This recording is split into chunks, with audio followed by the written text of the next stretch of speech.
السلام علیکم۔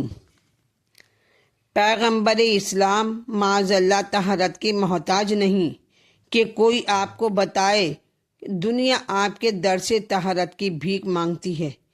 اس لیے قرآن نے 3 طرح کی طہارتوں کا اعلان کیا۔ قرآن کی طہارت، نہ چھو قرآن جب تک پاک نہ ہو۔ نبی کی طہارت طہا ہے، پاک و طیب و طاہر۔ اہل بیت جو محافظ قرآن، انما یرید اللہ لیذھب عنکم الرجس اہل بیت ویطہرکم تطہیرا۔ قرآن مجید کی عظمت کے لیے یہی کافی ہے کہ عرب کے فقہاء کے طولانی قصیدوں کا لاجواب کرنے کے لیے یہ مختصر سا سورہ کوثر خانہ کعبہ کی دیوار پر لکھ کر لٹکا دیا گیا۔ عرب کے شعراء نے اپنا قصیدہ یہ اعتراف کرتے ہوئے اتار لیا کہ ہم اس کا جواب نہیں دے سکتے، اس لیے کہ یہ کلام بشر نہیں ہے۔ دنیا کے مسلمان غور کریں، کفار مکہ بھی اتنا شعور رکھتے تھے کہ اگر بشر کا کلام ہو تو جواب ممکن ہے، لیکن اگر خالق بشر کے کلام کا جواب ناممکن چاہے، کتنا ہی وہ مختصر کیوں نہ ہو، اگر صامت خاموش کلام میں یہ عظمت، تو قرآن ناطق یعنی بولتے ہوئے قرآن امام کا کیا جواب ممکن ہوگا، چاہے وہ کم سن ہی کیوں نہ ہو۔ سورہ کوثر قرآن صامت ہو کر لاجواب اور آل رسول مصداق کوثر بن کر قرآن ناطق ہو کر بے مثال۔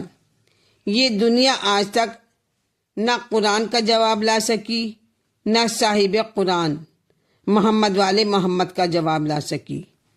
اسلام کی حقانیت کے لیے 2 معجزے، ایک قرآن اور ایک محمد والے محمد، قرآنی دعاؤں کا مجموعہ۔ کردار اہل بیت قرآن کے دعووں کی دلیل، قرآن اعلان توحید، اہل بیت آبرو توحید، قرآن اللہ کا کلام، اہل بیت اللہ کے معین کیے ہوئے امام۔ قرآن کی منزل لوح محفوظ، اہل بیت کی منزل قلب رسول۔ قرآن شمع اسلام، اہل بیت نور اسلام۔ قرآن کتاب، اہل بیت صاحب کتاب۔ قرآن کا پڑھنا، سننا، دیکھنا عبادت، اہل بیت کا ذکر کرنا، سننا، چہرے کو دیکھنا سب عبادت۔ قرآن کی آیت کا بغیر وضو چھونا حرام، اہل بیت کا نام بغیر وضو چھونا نامناسب۔ محمد کے گھرانے کا چھوٹا بڑا سب برابر ہے۔ پیغمبر نے ارشاد فرمایا، صغیرنا و کبیرنا سوا اولنا محمدا و اوسطنا محمدا آخرنا محمدا و کلنا محمدا۔ یہ سب کے سب محمد ہیں۔ ان کی ابتدا، انتہا، ظاہر، باطن، اٹھنا بیٹھنا، سونا جاگنا، وطن، سفر، صحت، مرض، صلح، جنگ، منبر، بستر، لشکر، حیات و موت، سب محمدیت کے جلووں کا مظہر ہے۔ یہ وہ ہیں جو کم سنی میں دوش رسول پر آ جائیں تو صاحب معراج فخر کرے، کیسے اچھے سوار مجھے مل گئے۔ سجدے میں پشت پر آ جائیں تو سجدے کو طول ہو جائے۔ یہ وہ ہیں جو بچپن میں نبی کے لعاب دہن سے سیراب ہوں، ان کا جھولا ملک جھلائیں، ان کے لیے جنت سے حلے آئیں۔ یہ وہ ہیں جو بچپن میں جوانان جنت کے سردار قرار دیے جائیں، ان کے بچپن میں نبی ان کو گرتا دیکھ کر خطبہ ترک کر دیں، نبی کا بزرگ صحابی اس پر فخر کرے کہ یہ بچپن میں غلام زادہ کہہ دیں، فطرش کے ٹوٹے ہوئے بالوں پر کو توانائی یہ اپنے بچپن میں اپنے گہوارے سے عطا کر دیں، راہب کو اولاد اپنے نانا کی گود میں بیٹھ کر بخش دیں۔ نصاری نجران کو شکست دینے کے لیے نبی کو ان کی کمسنی پر ایسا بھروسہ کہ مزاق ابنانا بنا کر میدان مباہلہ میں لائیں۔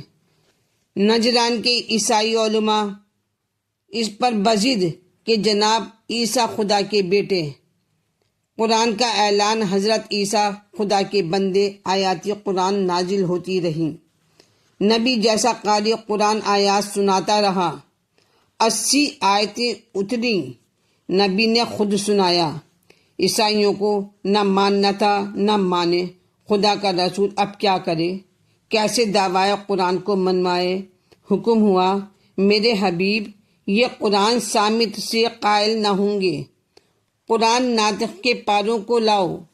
آپ نے غور کیا، جب حیات رسول میں خود رسول کے لیے قرآن تنہا کافی نہ ہوا تو ہم امتیوں کے لیے کیسے کافی ہوگا۔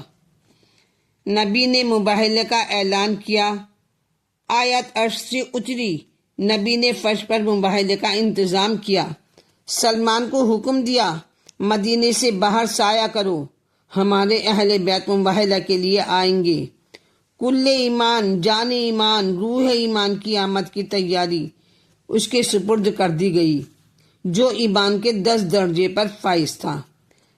نبی بیت الشرف فاطمہ زہرا پر حاضر ہوئے، حسنین کو لیا ابنانا مصداق بنا کر، علی کو بلایا انفسانہ کی تصویر بنا کر، فاطمہ کو ساتھ لیا نیسانہ کی تصویر بنا کر، محمد مصطفیٰ چلے اپنا سرمایہ حیات لے کر، تاکہ دعوی قرآن کی سچائی رہے، اسلام کی آبرو بچ جائے۔ اب تو دنیا آل محمد علیہ السلام کو پہچان لے کہ دین پر، قربان پر، اسلام پر، رسول پر جب وقت پڑتا ہے تو آل محمد ہی کام آتے ہیں۔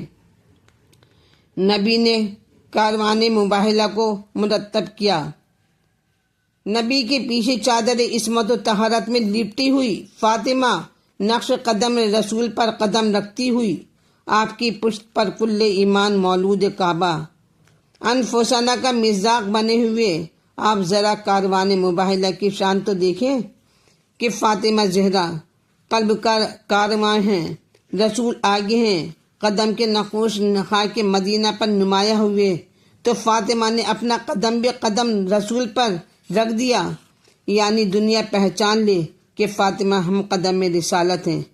ادھر فاطمہ کے نقش قدم نمایاں ہوئے، قدرت کو یہ منظور نہ تھا کہ نامحرم کی نظر قدم فاطمہ پر پڑے، نقش قدم علی کو فاطمہ کے نقش قدم کا پردہ بنا دیا۔ یوں حکم الہی سے میں دام بطول آئیں، یوں حکم الہی سے میں دام بطول آئیں، پردہ تھا رسالت کا، پہرا تھا امامت کا۔ آپ ذرا مشاہدہ کی روشنی میں بتلائیں، اس قافلے میں سب سے کم سن کون ہیں؟ حسین ہیں اور نبی کی گود میں ہیں۔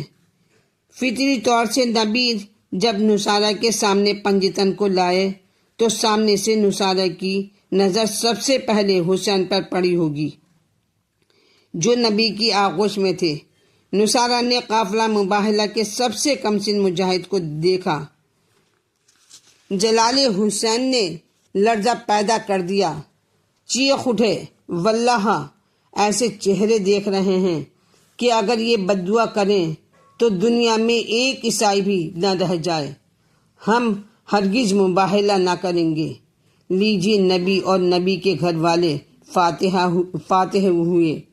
حسین نے بچپن میں اپنے نانا کی یہ سیرت دیکھی تھی کہ اسلام کی اول منزل میں میرا نانا اپنے گھرانے کے سب سے کم سن فرد کو دشمن کے سامنے لا کر غالب ہو جاتا ہے، تو طے کر لیا کہ اسلام کے بچانے کی منزل میں میرا انداز بھی یہی ہوگا۔